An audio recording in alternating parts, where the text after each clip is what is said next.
Hi there everyone, hope you're having a good day. My name's Pablo and I work for the Siouxland Heritage Museums, and I'm here to talk to you today about the teepee.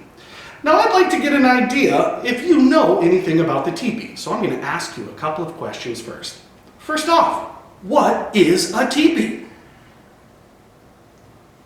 Teepee, it's a house. Now to some of us, it doesn't look like what we think about for our normal houses. We think a house is a building that stays in the same place, has walls and a roof, kind of could be boxy or various different shapes as well. But we don't think of a teepee as a house because to us, a teepee maybe looks more like a tent. Someplace you stay in when you go camping or on a hike or for a day or on a night out in your backyard. But the people who lived in the teepee, this was their house, this was their home. And even though they didn't live in the same spot, they still lived in the same region and had to move around for a variety of different reasons. Now, that brings me to my second question. Who lived in a teepee? That's right. Native Americans or American Indians, indigenous people who lived here far before white settlement over the last 150 to 200 years. Now, the people we're talking about today, the ones that built the teepee, the design of the teepee we're going to do, were called the Lakota People. You may have also heard of the Dakota People. Our state, South Dakota, is named for them, and collectively sometimes they are referred to as the Sioux. Now these were a group of people who lived what would be called nomadic lifestyle. They traveled around to find all of the supplies and the food that they needed to live their life. Although it looks very different from our lifestyle today, it was a very complex and interesting culture. Now, one of the big reasons they needed a house that could move around was that the Lakota were constantly searching around for one particular animal. Now, this animal used to live in tremendously gigantic herds that traveled up and down the Great Plains of our country, roaming from Texas all the way up into Canada. At one point, they believed there may have been 60 million of these animals living here through the central part of our country. Anybody have any idea what animal that was? You may have said bison, you may have said buffalo, and although bison is technically correct, I'll take either answer for that one. Yes, the buffalo. The buffalo is a gigantic animal, so it's a great source of food because, well, one of them weighs quite a bit and has a lot of meat on it. Another thing that the buffalo can provide are things for clothes, tools, supplies for your house, and just about any other thing you might need to do. So today I have a few parts of the buffalo here with me that I want to talk to you about to see just how important the buffalo or the bison was to the Lakota lifestyle. Now if you imagine yourself out on a buffalo hunt, you've gone out, you've killed yourself a buffalo, one of the first things you're going to need to deal with is the buffalo's hide or its skin. Because until you get through that, you can't really do anything else with it. Now right now I have a giant buffalo hide that is covering up my table here, and so you can see just how large an animal that this may have been. But you can do a couple of things with this hide starting off. So you killed yourself a bison, you sit down, you skin the hide, and you take it. You're going to need to shave off or scrape off the inside of that hide. And then, if you want to make this, which is called rawhide, you scrape off the inside, you stretch it out over a smoky fire, and you let it dry. And it dries hard. It's not very bendable. It's not flexible. It's hard to tear. It's hard to pierce. And it can protect all sorts of different things. You can make the bottom of moccasins or shoes out of this rawhide. So if you're traveling a lot and you're walking over rough terrain, you don't get little pricklies or rocks poking the bottom of your foot and hurting you. Now you can also make body armor or a shield if you're getting into a fight or going to a war or something like that. Because again, this will hopefully keep you from getting cut or pierced by arrows or daggers or any other sort of weapon. And finally, one of my favorite things that it makes is a material called parfleche. These were carrying cases. Now remember, we're talking about the Lakota here who moved around quite a bit. And so they needed a way to transport their goods from place to place. And they would take pieces of this rawhide and they would stitch them together so that they would make cases or even boxes called parfleche. This was because they didn't have materials like canvas or cardboard or plastic totes like most of us use to move around today. So that's one way you can process your hide. Another way is you can do a process called tanning. Tanning is a very important process. You take the hide of the buffalo, you scrape off the inside, you can shave the outside, or you can leave the hair on. And this tanned hide, they then take, ready for it, the buffalo's brain. They mash that brain into a paste, they mix in a few other things, and then they rub it into the inside of the hide. And the chemicals in the buffalo's brain, they leave that hide soft, supple, and bendable, so that you can make a variety of things out of this tanned hide. Now, I'd like you to think, maybe even say to your parent or your teacher or your brother or your sister, what do you think you can make out of this tanned hide? Just kind of call out a few answers. Well, I hope you had a few answers there. Now I'm going to tell you some of the most popular things. First off, tanned hide makes good clothes. You can make your pants or breeches, you can make shirts, you can make sleeves, you can make big coats, especially in the winter. It's nice to have that fur still on your tanned hide so that it keeps you very nice and insulated. You'll notice a little bit later on, we're going to build our teepee. We're going to put a cover around our teepee. That teepee cover is also made out of tanned hide. You can use the big robes like the one I have here to sort of make a rug for the inside of your teepee. You can pile a few of them up, pull another one over you for your bedding and for your blanket. They would even make boats out of the tanned hide. They're called bull boats. They would make the frame out of branches and then pull the hide around it tight, and they could use that to cross rivers or lakes as necessary. So the tanned hide had a variety of different uses, and I've barely mentioned all of them at this point. But let's move on from the hide. So we've got our buffalo, we've taken the hide off. Of course, next thing, probably the most important thing, is we're going to use the meat. And we are going to eat some of the meat right away. We're going to preserve a lot of the meat by smoking or maybe salting it so that we can store that for later if we don't come across a buffalo hide for a while.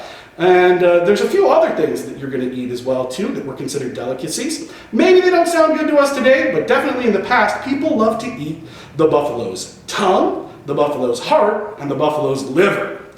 I don't know, but you know what? Tastes change. After you eat all of the meat, another thing that you're going to have a lot of are bones. So this is the lower leg bone of a buffalo.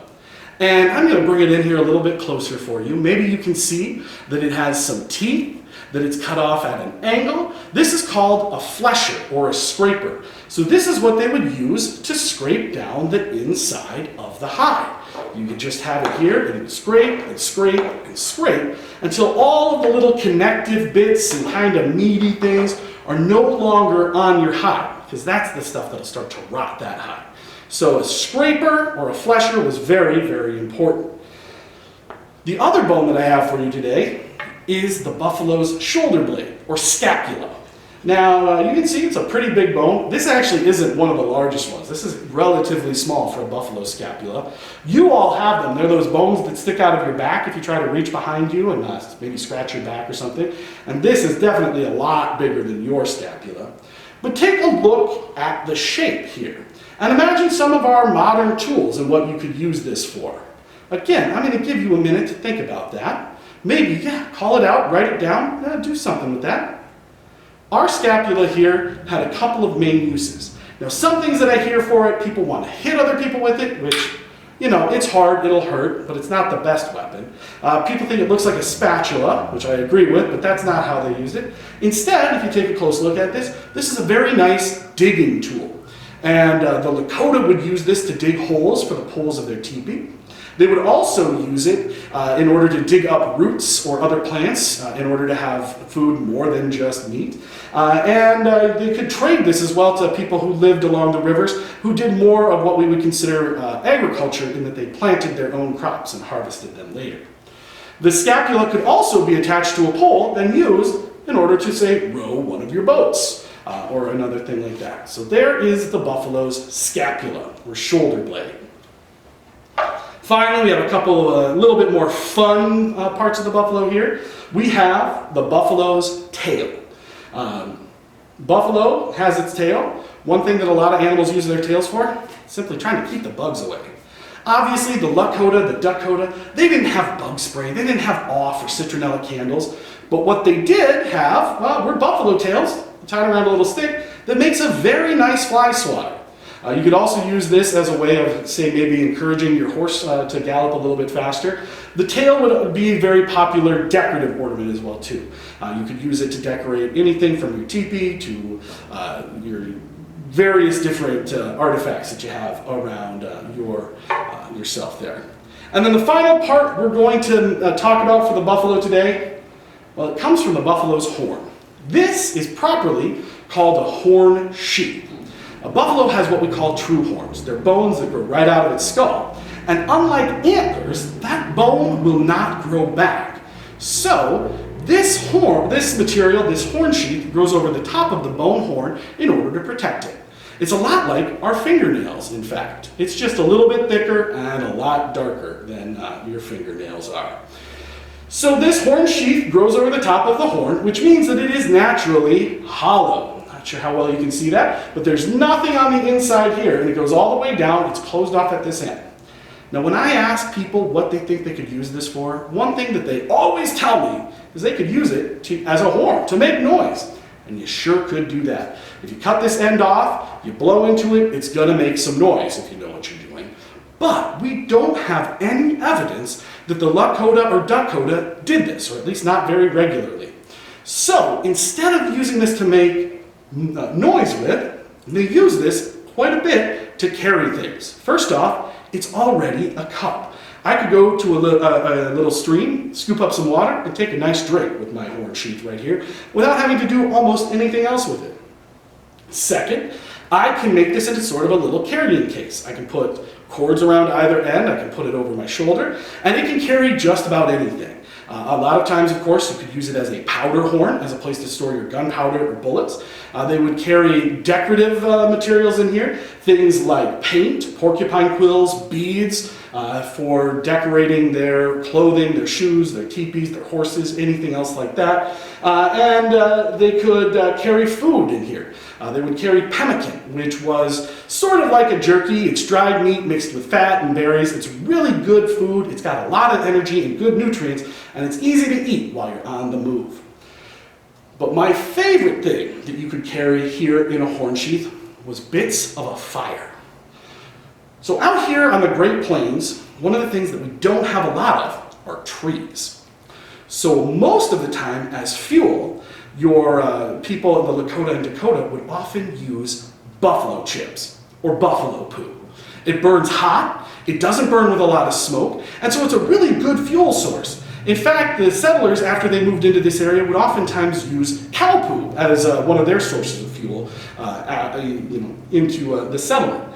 But what happens is, when you're ready to move from your village to the next, one person in that village, at least, would wait for the fire to burn down until it's just glowing hot coals. He would take the horn sheath, he would scoop up some of those coals, and then he would throw some rotted wood or damp grass or something that's not going to burn very easily. And those coals will sit in this horn sheath, and it will do what we call smolder, meaning it's still hot, it's still sort of on fire, but there's not actually flames, and the horn sheath is naturally insulated, so you can carry it on your hip all day long without getting burned. Then when you get to your next village site, you throw out some of your fuel, you put a little dry grass on top to act as tinder, something that burns really easily. You pull out that rotted wood, you dump those coals on the tinder, and it starts your fire just like that. Now, that's a lot easier than taking two sticks together and rubbing them. It's actually probably easier maybe than even using a little bit of flint and steel in order to make your fire. Although you do have to carry this along with you all day and make sure not to lose it. All right, so those are the buffalo parts that we're going to talk about today. It's very important to remember that these are just a few of the parts of the buffalo that the Lakota and Dakota used.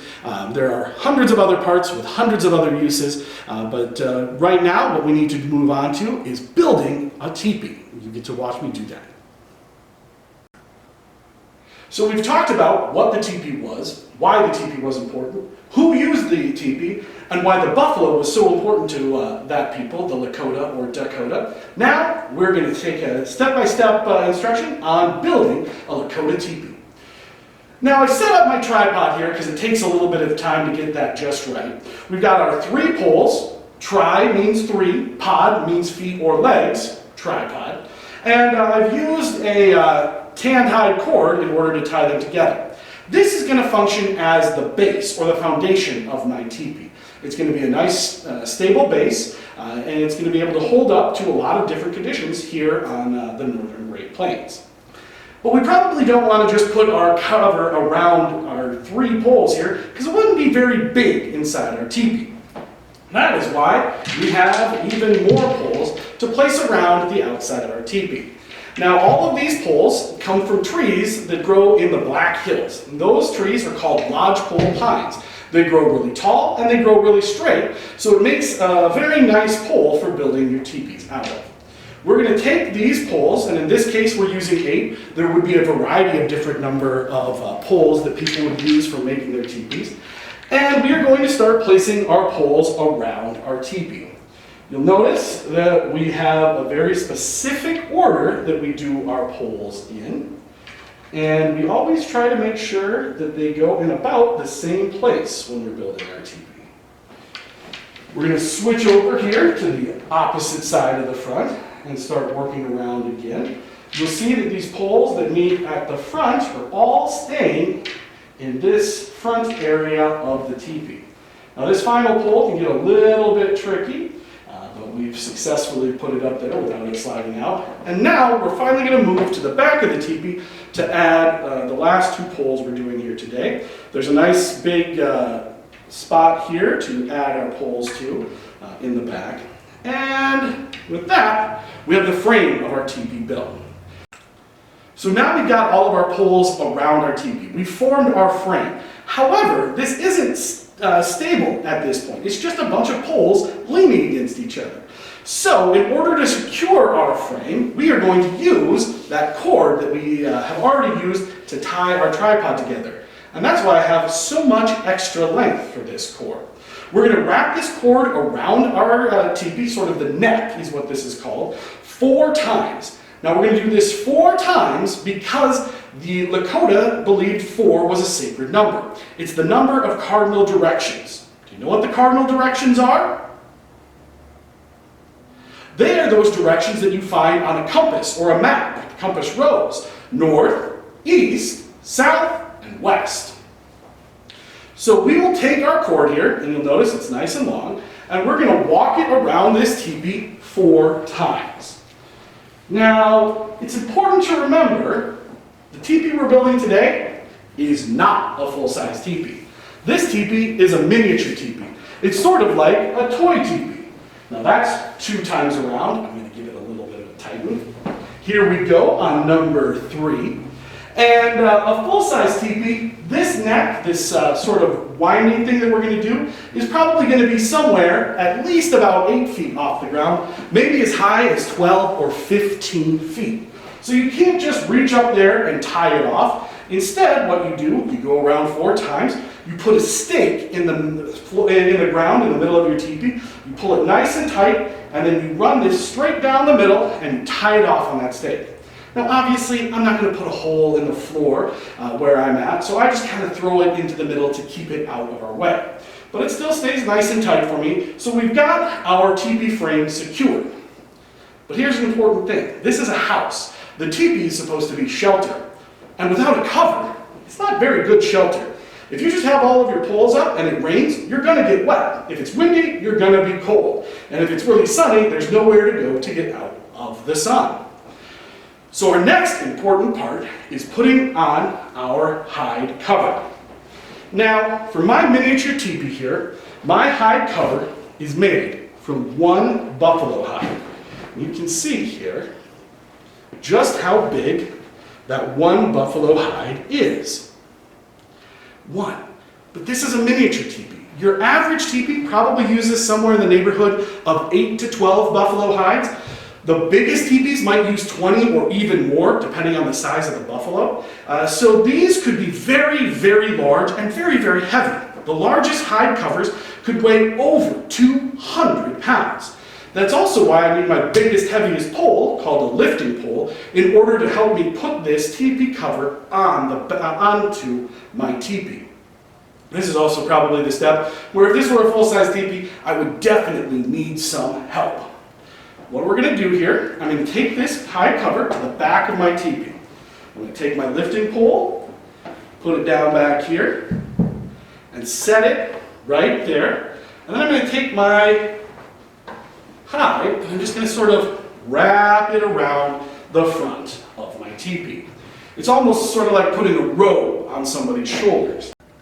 Our next step is to secure this hide cover so that it's no longer just flapping loose. And in order to do that, we need to use these. These are called lacing pins. These are sticks that come from a red willow tree. They still leave a little bit of the bark on them as a decoration. And what we're going to do with these pins is we're going to put them through these holes in order to lace the two sides of our hide together and then pull it nice and tight. So follow me as I put these pins through all of these holes here. Now, again, this is a miniature teepee, so on a full-size teepee, these pins are going to come in different numbers, they're going to be spaced out differently, and sometimes you're going to be starting these lacing pins above your head, where you wouldn't be able to reach from the ground. And there are a couple of different ways you could deal with that.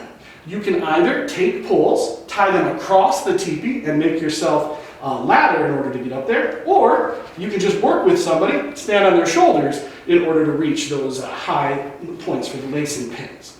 Now this brings up a very important part of these teepees. The teepees were definitely put together with help from your neighbors, friends, and family members. The teepee was something that would definitely need assistance in order to build it correctly. And so that means everybody built their teepee in the same way. Because if you knew how to build one teepee, well, then you would be able to help out building all sorts of other teepees as well. But that brings up who actually built the teepee. Now, today, when we think about people building houses, we still all probably think mostly about that being a job for men. However, in Lakota and Dakota culture, the building of the teepee was definitely considered women's work. Now today we know that men and women can do all sorts of different work. Everybody can do pretty much any job that they would like to do. But the Dakota and Lakota had very strict roles for men and women. Men did two main things. They hunted, they protected the village, while women were responsible for pretty much everything else. Cleaning the kills, preparing the food, building the teepee, taking the teepee apart, cleaning the teepee, taking care of the kids, and all sorts of other things. And because they were the ones responsible for the teepee, the women actually owned the teepee. This was considered their property. So we've got our lacing pins in on our teepee now. You'll notice we did skip a little bit of space, and this is our door. Remember, miniature teepee means miniature door. So we're not going to be able to go inside our teepee here today, but you can actually kind of see, you would be able to pull it apart and then pull it back up in order to close it. If this were a full-size teepee, what we would do, we would go inside and we would start taking our poles and we would start pulling them out or pushing them out as far as we possibly could. Now there's a few reasons for this. One, I think you'll notice that as I pull it a little bit tighter, I think the teepee looks a little bit neater and nicer. And we all want our house to look nice and neat. You'll also notice, as I move through here, that my teepee is growing. It's actually getting bigger in the size, especially the part inside. Wouldn't it be nice if we could go to our own house and just start pushing the walls out in order to expand the space in our home? I sure would like to do that. But probably the most important part of having a nice tight hide cover is it helps the teepee last longer. If we have our cover nice and tight, when there's rain or snow, that moisture lands on the teepee and then it runs right down to the ground. If it's not tight and you have little pockets and folds, that water will collect here and eventually that water will start to rot your teepee. teepee cover.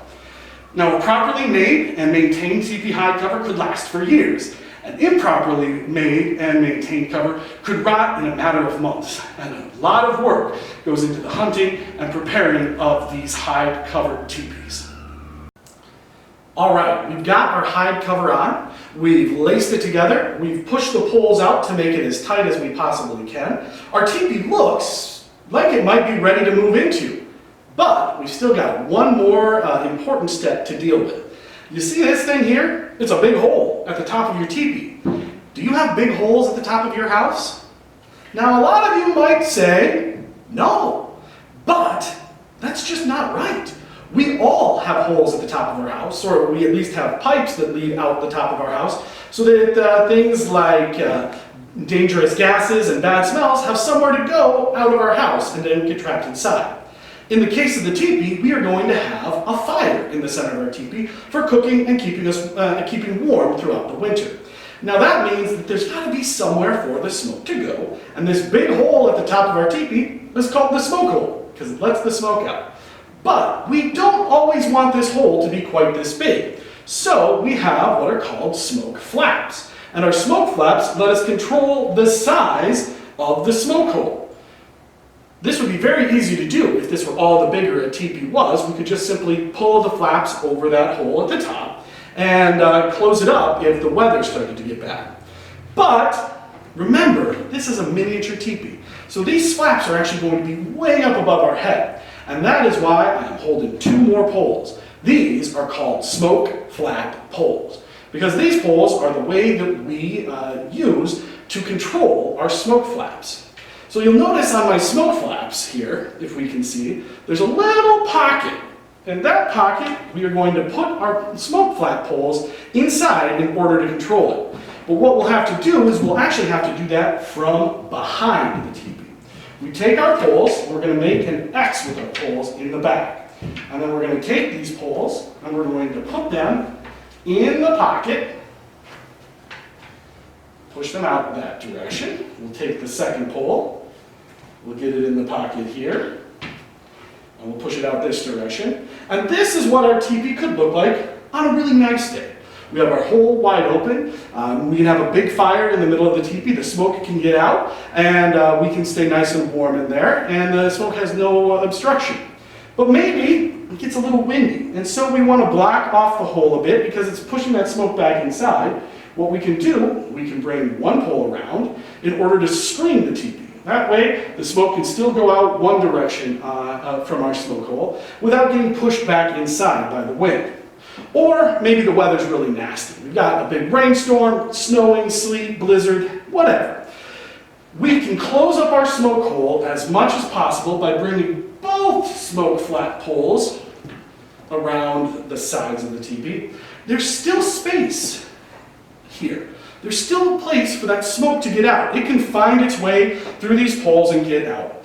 But it's a lot harder for moisture, rain, sleet, snow to get inside. It's also a lot smaller for cold air to come inside.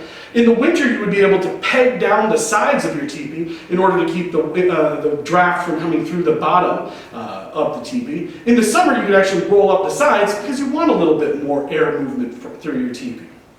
And that's what I want to talk about finally here. It's just how good the teepee is for a home on the Great Plains. Living here in South Dakota, around Sioux Falls, you'll notice that we have a lot of different types of weather. It gets really hot in the summer, it gets really cold in the winter, but one thing we always have is wind. It is windy here almost every day. And our teepee is specifically built to deal with the wind. It's a cone shape, so it's much wider at the bottom and narrower at the top. That means it's harder for the wind to push against the top and tip it over. But in addition to being wider at the bottom and narrower at the top, a cone is also round. And that round will help the wind flow around our teepee so that it's a lot harder for heavy winds to push our teepee over. Now, a teepee isn't perfect. It's not going to hold up to a tornado because pretty much nothing will hold up to a big enough tornado. But it is a very good place to live here on the Northern Plains because it'll keep you warm and dry in the winter, it'll keep you cool and out of the sun in the summer, and it is very portable and easy to move around. Thank you all for listening to me today. I hope you've learned a little bit about Lakota and Dakota culture. I hope you've learned a lot about the buffalo and the teepee. Have a wonderful time.